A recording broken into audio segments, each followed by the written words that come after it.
I think it pained him to remember Lewis, the cannery worker.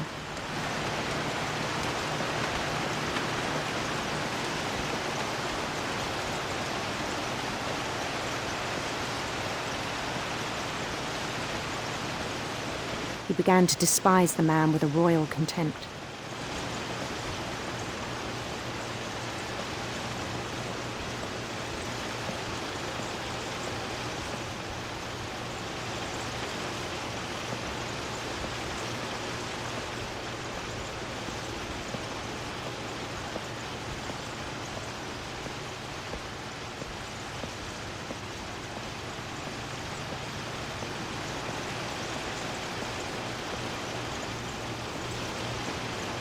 I still thought I could save him. Even after he said he was being crowned king over all the lands of wonder. The palace would be packed with his companions.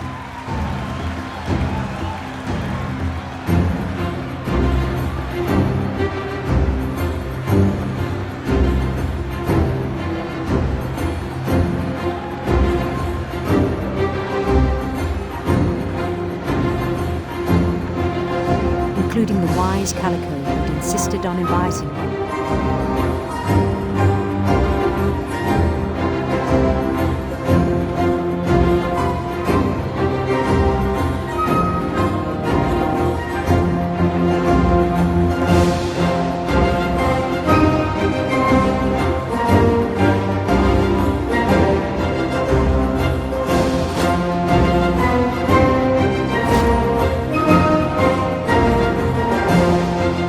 Queen waited, holding his crown.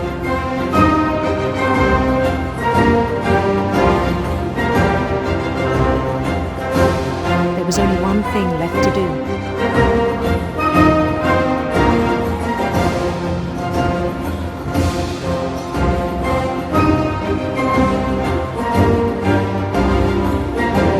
Bend down his head.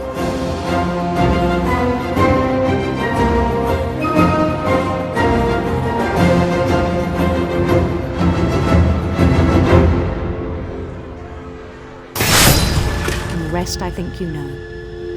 Mrs. Finch, your son was a kind man who will be missed by all of us who knew him.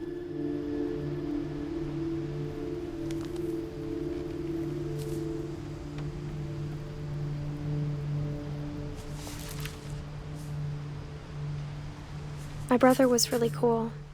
I wish you could have met him.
On the way back from Lewis's funeral, my mom told me to start packing. She waited until the day before we left to tell Edie. I'm not sure if she wanted to make it easier or harder. I wish we'd stayed. But I understand why we left. My mom ended up leaving everything behind.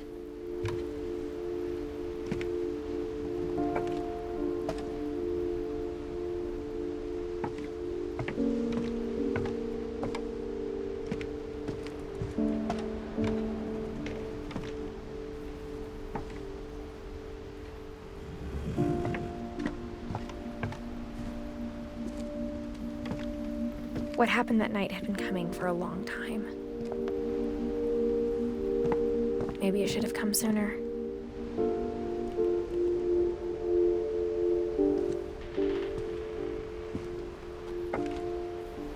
But it had to end one way or another.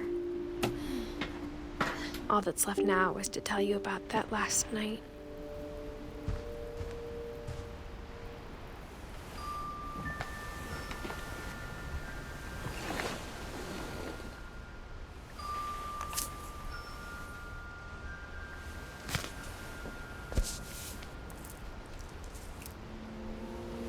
That whole last day, Edie just watched us pack and didn't say a word. Until supper, when she raised her glass and said, "To our final night together, and all our final nights apart." Grandma, you know what I said about alcohol. Some of your medications are very Edith, specific. I left a present for you in the hallway. Why don't you go open it? The grown-ups have to argue now. I'm sorry, you're right. We're all leaving tomorrow. Let's just enjoy our last... I'm not leaving. Edith, you're excused.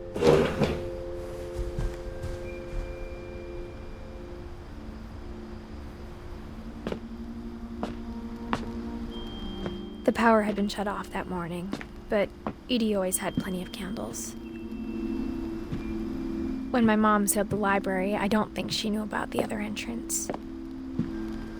Or that Edie had a key to it.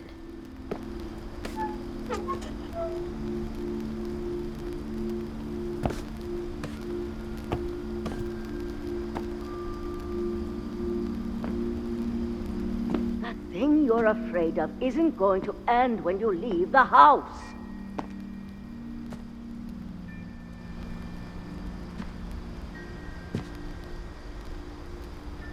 Edith has a right to know these stories. My children are dead because of your stories. I think it's best if Edith and I leave tonight.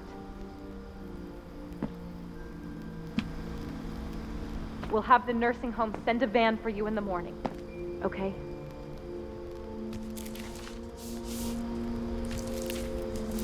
Dear Edith, there's so many stories I wish I could tell you, but there's only time for one.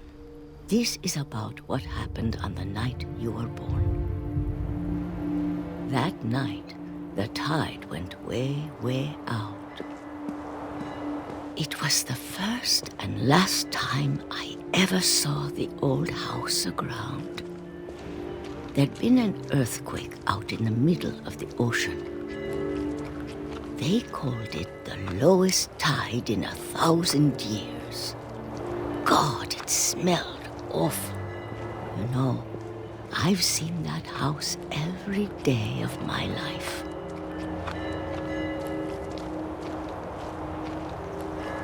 But I never thought I'd go back to it. When the fog rolled in, I lost my way.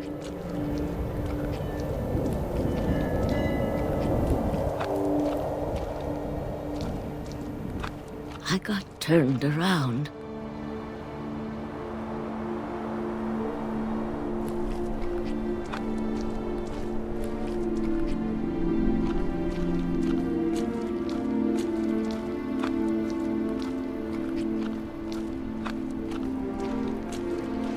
I started seeing things.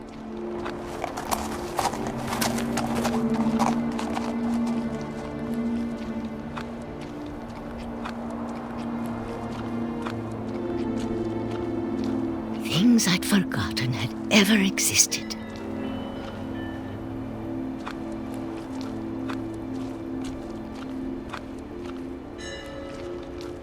But when I saw them, they felt like old friends. That night, a lot of things came back to me. Or maybe I came back to them.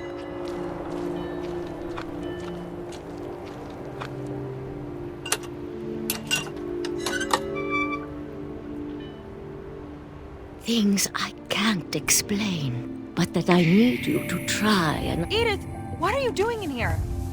It's mine! Edith! Mom, you're gonna rip it! Let go! kicked and screamed, but Mom dragged me to the car.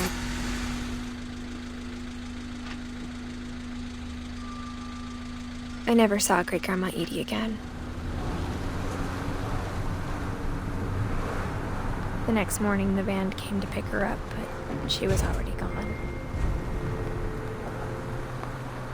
After that, we moved around a lot.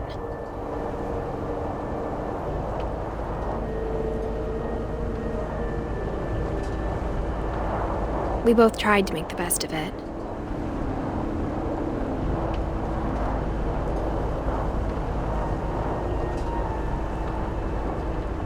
A few years went by.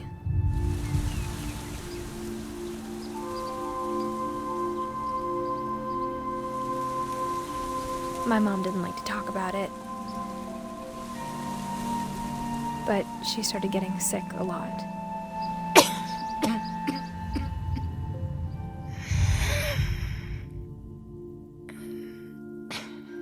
She got better for a while, and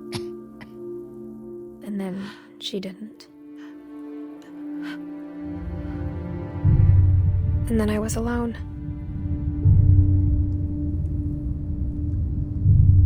The last Finch left alive.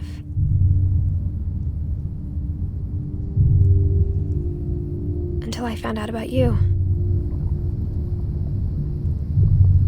I'm still not sure what to tell you about all this. If we lived forever, maybe we'd have time to understand things. But as it is, I think the best we can do is try to open our eyes and appreciate how strange and brief all of this is.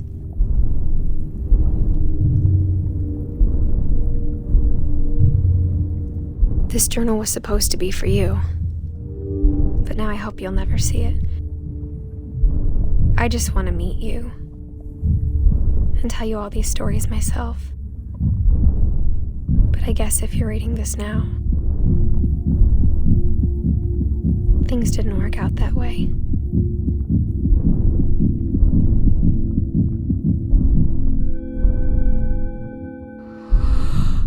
This is where your story begins. I'm sorry I won't be there to see it. It's a lot to ask, but I don't want you to be sad that I'm gone. I want you to be amazed that any of us ever had a chance to be here at all. Good luck.